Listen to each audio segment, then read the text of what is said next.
the garment of glory unto the Lord. To the Masonic brethren, it is the robe of blue and gold, the Star of Bethlehem, the wedding garment of the Spirit. 3 fates weave the threads of this living garment, and man himself is the creator of his fates. The triple thread of thought, action, and desire binds him when he enters the sacred place or seeks admittance into the tiled lodge, but later this same cord is woven into a splendid garment whose purified folds clothe the sacred spark of his being. We all like to be well dressed. Robes of velvet and ermine stand for symbols of rank and glory, but too many ermine capes have covered empty hearts, too many crowns have rested on the brows of tyrants. These are symbols of earthly things and in the world of matter are too often misplaced. The true coronation robe, the garment molded after the pattern of heaven, the robe of glory of the Master Mason, is not of the earth, for it tells of his spiritual growth, his deeper understanding, and his consecrated life. The garments of the high priest of the tabernacle were but symbols of his own body, which, purified and transfigured, glorified the life within. The notes of the tiny silver bells that tinkled with never-ending music from the fringe of his vestments told of a life harmonious, while the breastplate which rested amid the folds of the ephod reflected the gleams of heavenly truth from the facets of its gems. There is another garment without the seam which we are told was often worn by the ancient brethren in the days of the Essenes, when the monastery of the lowly Nazarenes rose in silent grandeur from the steep sides of Mount Tabor, to be reflected in the inscrutable waters of the Dead Sea. This one-piece garment is the spiral thread of human life which, when purified by right motive and right living, becomes a tiny thread of golden light, eternally weaving the purified garment of regenerated bodies. Like the WH of the lambskin apron, it stands for the simple, the pure, and the harmless. These are the requirements of the Master Mason, who must renounce forever this world's pomp and vanity and seek to weave that simple one-piece robe of the soul which marks the Master, consecrated and consummated. With the eye of the mind we still can see the lowly Nazarene in his spotless robe of white, the garment no king's ransom could buy. This robe is woven out of the actions of our daily lives, each deed weaving into the endless pattern a thread, black or white, according to the motives which inspired our actions. As the Master Mason labors in accordance with his vows, he slowly weaves this spotless robe out of the transmuted energy of his efforts. It is this white robe which must be worn under the vestments of state, and whose spotless surface sanctifies him for the robes of glory, which can be worn only over the stainless, seamless garment of his purified life.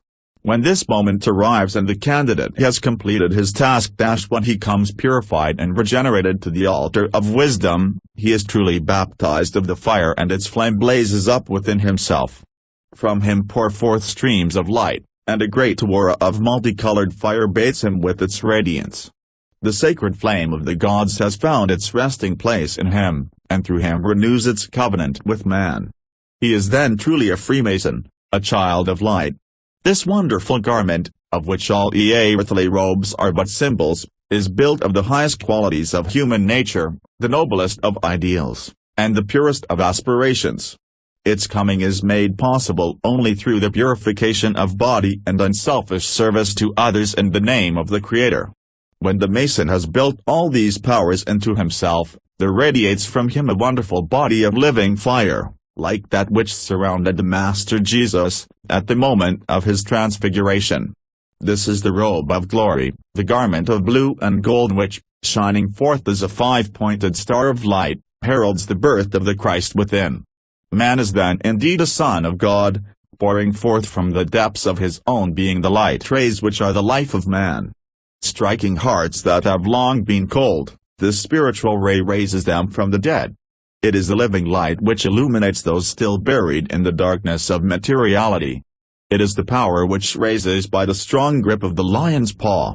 It is the great light which, seeking forever the spark of itself within all living things, reawakens dead ideals and smothered aspirations with the power of the Master's eternal word. Then the Master Mason becomes indeed the sun in Leo, and, reaching downward until the tomb of crystallization, raises the murdered builder from the dead by the grip of the Master Mason. As the sun awakens the seedlings in the ground, so the Son of Man, glowing with the light divine, radiates from his own purified being the mystic shafts of redeeming light which awaken the seeds of hope and truth and a nobler life. Discouragement and suffering too often brings down the temple, burying under its debris the true reason for being and the higher motives for living. As the glorious robe of the sun, the symbol of all life, bathes and warms creation with its glow, this same robe, enfolding all things, warms them and preserves them with its light and life. Man is a god in the making, and, as in the mystic myths of Egypt, on the potter's wheel he is being molded. When his light shines out to lift and preserve all things, he receives the triple crown of godhood, and joins that throng of master masons who, in their robes of blue and gold, are seeking to dispel the darknesses of night with the triple light of the Masonic Lodge. Ceaselessly the Norns spin the thread of human fate. Age in and age out, upon the looms of destiny are woven the living garments of God. Some are rich in glorious colors and wondrous fabrics, while others are broken and frayed before they leave the loom. All, however, are woven by those three sisters, thought, action, and desire, with which the ignorant build walls of mud and bricks of slime between themselves and truth, while the pure of heart weave from these radiant threads garments of celestial beauty. Do what we will, we cannot stop those nimble fingers which twist the threads, but we may change the quality of the thread they use. We should give these three eternal weavers only the noble and the true, then the work of their hands will be perfect. The thread they twist may be red with the blood of others, or dark with the uncertainties of life, but if we resolve to be true, we may restore its purity and weave from it the seamless garment of a perfect life. This is man's most acceptable gift upon the altar of the Most High, his supreme sacrifice to the Creator. Friendship. What nobler relationship than that of friend? What nobler compliment can man bestow than friendship?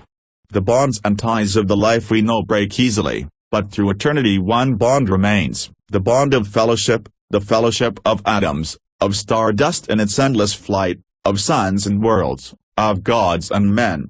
The clasped hands of comradeship unite in a bond eternal, the fellowship of spirit. Who is more desolate than the friendliness one? Who is more honored than one whose virtues have given him a far end? To have a friend is good, but to be a friend is better. The noblest title ever given man, the highest title bestowed by the gods, was when the great Jove gazed down upon Prometheus and said, "Behold, a friend of man. Who serves man, serves God." This is the symbol of the fellowship of your craft, for the plan of God is upheld by the clasped hands of friends. The bonds of relationship must pass, but the friend remains. Serve God by being a friend, a friend of the soul of man, serving his needs, leading his steps, smoothing his way. Let the world of its own accord say of the Mason, "Behold the friend of all." Let the world say of the Lodge, "This is indeed a fraternity of brothers, comrades in spirit and in truth." The Emerald Tablet of Hermes, Tabula Smaragdina, the Emerald Tablet of Hermes, illustrated on the opposite page, introduces us to Hiram, the hero of the Masonic legend. The name Hiram is taken from the Chaldean Hiram. The first two words in large print mean the secret work. The second line in large letters Chiram Tilet Mekasot, means Chiron, the universal agent, one in essence, but three in aspect.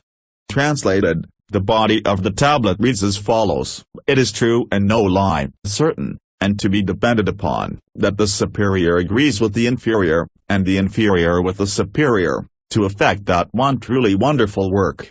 As all things owe their existence to the will of the only one, so all things owe their origin to one only thing, the most hidden, by the arrangement of the only God. The father of that one only thing is the suit, its mother is the moon, the wind carries it in its wings, but its nurse is a spirituous earth. That one only thing, after God, is the father of all things in the universe. Its power is perfect, after it has been united to a spirituous earth. Separate that spirituous earth from the dense or crude earth by means of a gentle heat, with much attention. In great measure it ascends from the earth up to heaven, and descends again, newborn, on the earth, and the superior and inferior are increased in power. By this thou wilt partake of the honors of the whole world, and darkness will fly from thee. This is the strength of all powers. With this thou wilt be able to overcome all things and to transmute all that is fine and all that is coarse. In this manner the world was created, but the arrangements to follow this road are hidden. For this reason I am called Hiram Telepmekasot, one in essence, but three in aspect. In this Trinity is hidden the wisdom of the whole world. It is ended now, what I have said concerning the effects of the Sunday finish of the Tabula Smaragdina. In a rare, unpublished old manuscript dealing with early Masonic and Hermetic mysteries, we find the following information concerning the mysterious universal agent referred to as Chiron, Hiram. The sense of this emerald tablet can sufficiently convince us that the author was well acquainted with the secret operations of nature and with the secret work of the philosophers, alchemists and hermetists. He likewise well knew and believed in the true God. It has been believed for several ages that Shem, one of the sons of Noah, is the author of this monument of antiquity. A very ancient author, whose name is not known, who lived several centuries before Christ, mentions this tablet, and says that he had seen it in Egypt, at the court, that it was a precious stone, an emerald, whereon these characters were represented in bas-relief, not engraved. He states that it was in his time esteemed over 2,000 years old, and that the matter of this emerald had once been in a fluidic state like melted glass, and had been cast in a mold, and that to this flux the artist had given the hardness of a natural and genuine emerald, by alchemical art. The Canaanites were called the Phoenicians by the Greeks, who have told us that they had Hermes for one of their kings. There was a definite relation between Chiron and Hermes. Chiron is a word composed of three words, denoting the universal spirit, the essence whereof the whole creation does consist, and the object of Chaldean, Egyptian, and genuine natural philosophy, according to its inner principles or properties. The three Hebrew words chema, rush, and magim, mean respectively fire, air, and water, while their initial consonants, ch, r, m, give us Chiron, that invisible essence which is the father of earth, fire, air and water, because, although immaterial in its own invisible nature as the unmoved and electrical fire, when moved it becomes light and visible, and when collected and agitated, becomes heat and visible and tangible fire, and when associated with humidity it becomes material. The word Chiron has been metamorphosed into Hermes and also into Herman, and the translators of the Bible have made Chiron by changing Chet into he, both of these Hebrew word signs being very similar. In the word hermaphrodite, a word invented by the old philosophers, we find Hermes changed to Herm, signifying Chiron, or the universal agent, and Aphrodite, the passive principle of humidity, who is also called Venus, and is said to have been produced and generated by the sea. We also read that Hiram, Chiron, or the universal agent, assisted King Solomon to build the temple. No doubt as Solomon possessed wisdom, he understood what to do with the corporealized universal agent. The Talmud of the Jews says that King Solomon built the temple by the assistance of Shelmir. Now this word signifies the sun, which is perpetually collecting the omnipresent, surrounding, electrical fire, or spiritus mundi, and sending it to us and the planets, in a visible manner called light. This electrical flame, corporealized and regenerated into the stone of the philosophers, enabled King Solomon to produce the immense quantities of gold and silver used to build and decorate his temple.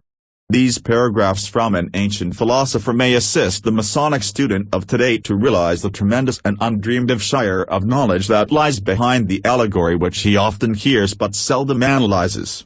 Hiram, the universal agent, might be translated via the power eternally building and unfolding the bodies of man. The use and abuse of energy is the keynote to the Masonic legend. In fact, it is the key to all things in nature. Hiram, as the triple energy, one in source but three in aspect T, can almost be called ether, that unknown hypothetical element which carries the impulses of the gods through the macrocosmic nervous system of the infinite, for like Hermes, or Mercury, who was the messenger of the gods, ether carries